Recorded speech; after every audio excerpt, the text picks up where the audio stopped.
The CEO of Clubs New South Wales has been sacked over remarks made about Premier Dominic Perrottet's Catholic faith. Josh Landis said the Premier was being motivated by his Catholic gut in a bid to introduce cashless gaming cards for poker machines. He since apologised to the Premier for his comments, but it wasn't enough. The board of Clubs New South Wales released a statement yesterday afternoon announcing Landis's termination.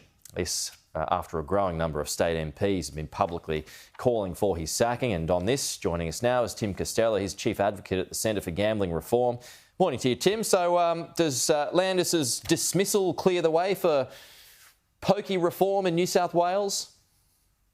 Well, I hope so. Poor Josh got hit by his own karma bus. It wasn't just saying Perrottet is acting from his Catholic gut. He added he has no evidence for what he's suggesting. And the evidence for the cashless card is two Productivity Commission reports into gambling. The Royal Commissions in all casinos, which are seeing casino pokies have cashless cards.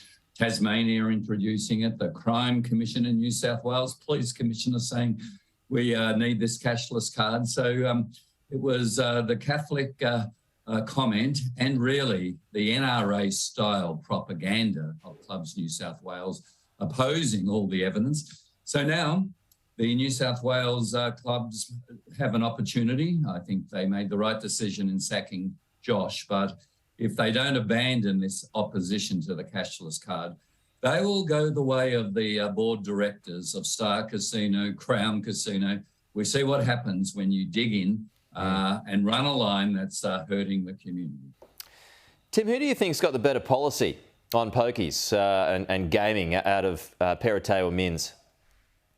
Well, Perrottet's yet to announce the full suite of his policies, but his is certainly in principle far better. Mins hasn't committed to the cashless card. Mins, when I talked to him late last year, was reminding me that Julia Gillard got beaten when she tried to introduce it in 2012 by the power of Clubs New South Wales. They are just that powerful.